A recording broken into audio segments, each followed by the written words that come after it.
America ने Iran के परमाणु ठिकानों पर जो हमला किया है उस पर आपका क्या कहना है? नहीं, मेरा मानना यह है कि जो आज यूनाइटेड स्टेट्स ने जो बॉम्बिंग की है वो इंटरनेशनल लॉ का वायलेशन है, वो यूनाइटेड नेशंस के चार्टर का वायलेशन है, एनपीटी का वायलेशन है और खुद यूनाइटेड स्टेट्स का जो उनका संविधान है यूएस का कि बगैर कांग्रेशनल परमिशन के वो जंग नहीं कर सकते बॉम्बिंग, उन्होंने उसका वायलेशन किया।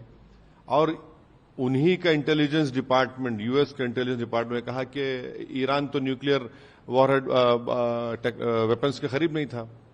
तुलसी गबार्ड का स्टेटमेंट है। ये सिर्फ एक फसाड क्रिएट किया गया। मकसद एक ही है कि इजराइल जो बेंजामिन नेतन्याहू जो फलस्तीनियों का एक खस्साब बन चुका है, बुच्चर बन चुका है, जो जेनोसाइड हो रहा है, एथनिक क्लेंसिंग हो रहा है, उसको कवर अप करने के लिए किया गया। फिर 55,000 लोग मारे गए, अभी मर रहे हैं वहां पर, आप उसकी बात नहीं करते। तो ये बॉम्बिंग से अगर यूएस ये समझ रहा है कि डिटरेंस होगा, नहीं होगा।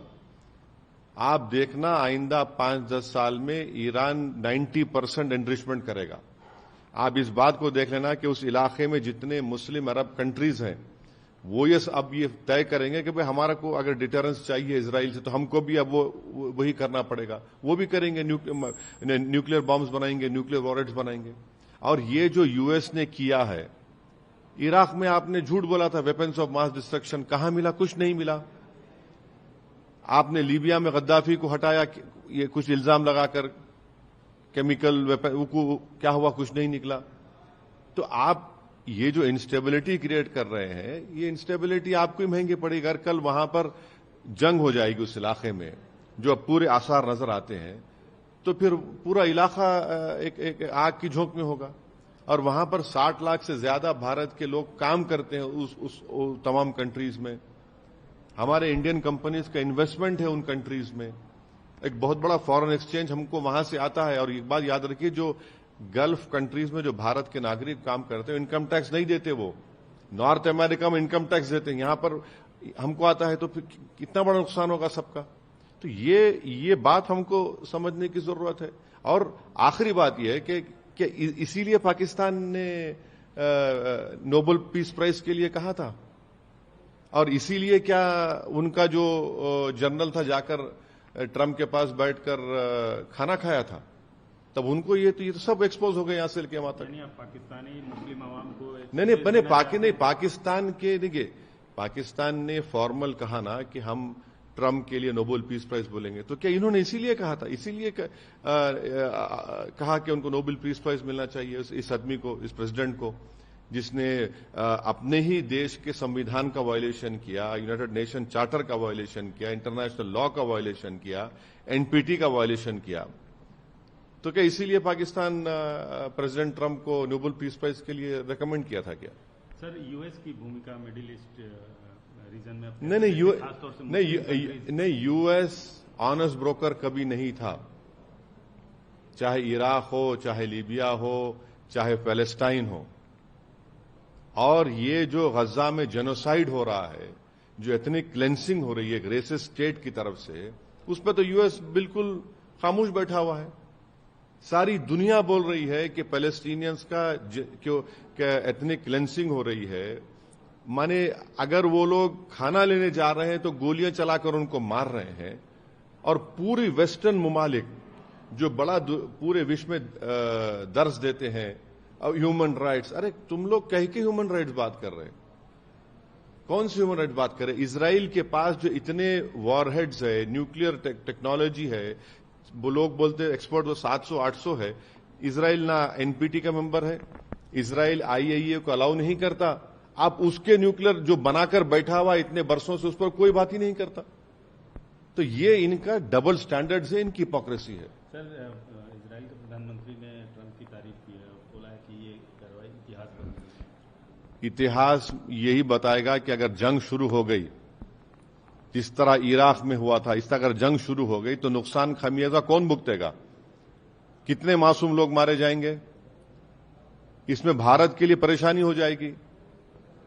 یہ نہیں تو اتہاس یہ ضرور لکھے گا کہ بنیامین نیتنیاہو فلسطینیوں کا بچر تھا، جس نے غزہ میں 55,000 فلسطینیوں کو ان کا جنوسائیڈ کیا، ایتنک کلینسنگ کر رہا ہے، وہ تاریخ میں ضرور لکھا جائے گا۔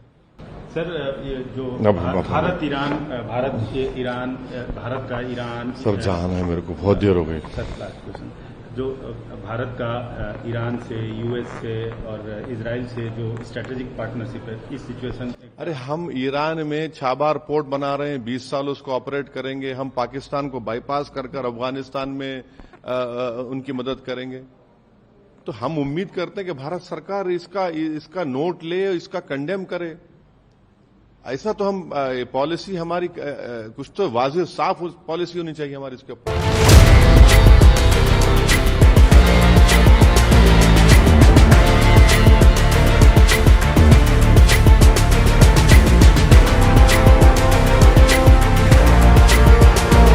میرا ماننا یہ ہے کہ جو آج یونائٹڈ اسٹیٹس نے جو بامبنگ کی ہے وہ انٹرنیشنل لا کا وائلیشن ہے، وہ یونائٹڈ نیشنز کے چارٹر کا وائلیشن ہے، NPT کا وائلیشن ہے، اور خود یونائٹڈ اسٹیٹس کا جو ان کا سمویدھان ہے US کا کہ بغیر کانگریشنل پرمیشن کے وہ جنگ نہیں کر سکتے، بامبنگ، انہوں نے اس کا وائلیشن کیا۔